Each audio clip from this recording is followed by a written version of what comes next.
বন্ধুরা, আজকে আমি যে মুভিটা এক্সপিরিয়েন্স করতে যাচ্ছি সেটি দেখার পর আপনার শরীরের লোম পর্যন্ত দাঁড়ায় যাবে। একটি রহস্যময় ঘর যেখানে চোখ বন্ধ করলেই নিশ্চিত মৃত্যু। এখানে আপনি 7 দিন বেঁচে থাকলেই পেয়ে যাবেন 50 কোটি টাকা। হ্যাঁ, এমনই একটা লোভনীয় প্রস্তাব দেওয়া হয় কিছু মানুষকে। হ্যাঁ, তারা জানতো না এটি তাদের জীবনের সব থেকে ভয়ঙ্কর একটা রাত। একটা ওষুধ কোম্পানি টাকার প্রয়োজনে মানুষদের নিয়ে আসে তাদের ওষুধ ট্রাই করার জন্য।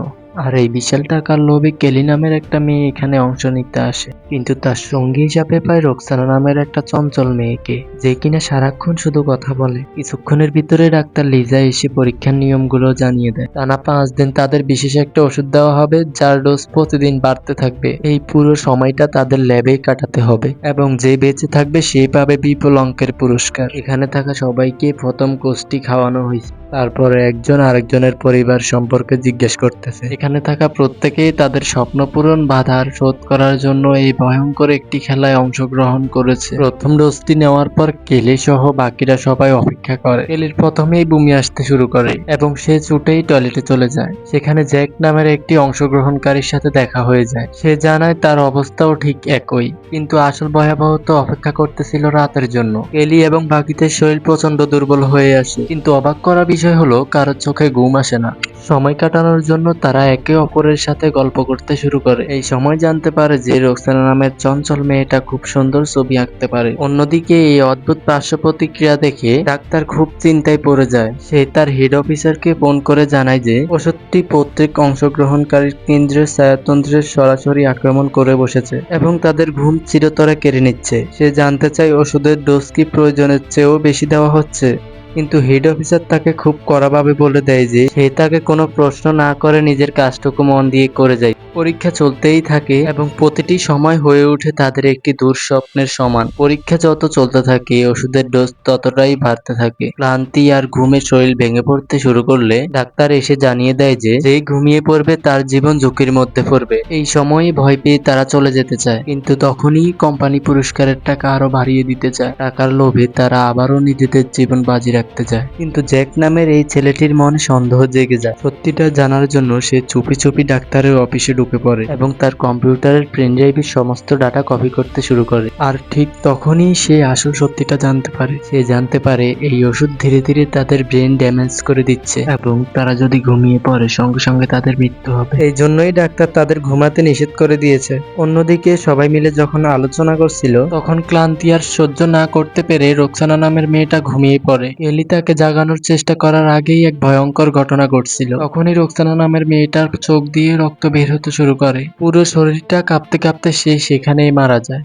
ঘুমের কারণে তার ব্রেন সম্পূর্ণ ড্যামেজ হয়ে গেছিল। এই দৃশ্য দেখে ভয়ে সবাই আতঙ্ক হয়ে যায়, আর তাদের ভয় আরো বেড়ে যায় যখনই পুরা ঘরে ইমার্জেন্সি অ্যালার্ম বাজতে শুরু করে। ডাক্তার যখন ছুটে পালাতে যায় তখনই সে দরজার চাপে ওইখানেই মারা যায়। মৃত্যুর আগে সে সবাইকে বলে দেয় সরি, আর জ্যাক তখনই সবার সামনে সত্যটা প্রকাশ করে। জ্যাক সবাইকে বলে দেয় যে আমরা যদি ঘুমিয়ে পড়ি ওই যে রোকসানা নামের মেয়েটার মতো আমাদেরও মৃত্যু হবে। বেঁচে থাকার জন্য আমাদের একটাই উপায়, আমাদের পুরো 24 ঘন্টা জেগে থাকতে হবে। 100 ঘন্টারও বেশি তাদের না ঘুমানোর ফলে তাদের অবস্থা প্রায় মৃত। এক বৃন্দ ঘুমে তাদের মৃত্যু হতে পারে। বেঁচে থাকার জন্য তারা শুরু করে তাদের জীবনের ভয়ঙ্কর একটি 24 ঘন্টার সময়। 24 ঘন্টার দুঃস্বপ্নের সময় প্রায় অর্ধেক কমিয়ে গেছে। বেঁচে থাকার এই লড়াইয়ে সবারই মানসিক অবস্থা ভেঙে পড়তে শুরু করে। কেউ মৃত সঙ্গীকে জীবিত দেখছিল, কেউ নিজেকে জাগিয়ে রাখার জন্য নিজের হাত আগুনে পুড়িয়ে দিচ্ছিল। মার্কাস নামের একজন তো একটা খোলা দরজা দেখতে পেয়ে ওই দিকে ছুটে চলে যায়। পরবর্তী মুহূর্তে তার রক্তাক্ত শরীর মাটিতে পড়ে থাকতে দেখা যায়। ঘুমের কাছে হার মেনে সে আগেই মারা গেছিল। এরই মধ্যে জ্যাক বেঁচে থাকার একটা উপায় বের করতে শুরু করে, যা হয়তো তাদের বাঁচাতে পারত। নিজেদের মধ্যে ভয় এবং অবিশ্বাসের কারণে সেই চেষ্টাও ব্যর্থ হয়। চোখের সামনে বানানো সেই রক্ষাকারী ওষুধটাও ভেঙে যায়। সব আশা শেষ হওয়ার মুহূর্তে তখনই কেলি একটা দুর্বল দেওয়ালের ওই পাশ থেকে কিছু একটা শব্দ শুনতে পায়। সে বুঝতে পারে ওই পাশে মোরগ বা লাশঘর, যা হয়তো বাহিরের জগতের সাথে যুক্ত। সে আর আরেকজন মিলে দরজাটা ভেঙে ফেলে। অবশেষে তারা পালানোর পথ খুঁজে পায়, কিন্তু ঠিক তখনই ঘটে সবচেয়ে ভয়ঙ্কর ঘটনা। ক্রমাগত হেলিওসিন চাপের কারণে জ্যাক তার সম্পূর্ণ নিয়ন্ত্রণ হারিয়ে ফেলে। তখনই সে এক সাইকো কিলারে পরিণত হয় এবং বেঁচে থাকা বাকি প্লেয়ারদেরও তাড়া করতে শুরু করে। একজন একটি রুমে ঢুকতেই সে জ্বলে পুড়ে ছাই হয়ে যায়। জ্যাক এবার কেলিকে আক্রমণ করে। তারা যখন এমআর ওই মেশিনের ঘরের মধ্যে লড়াই করছিল,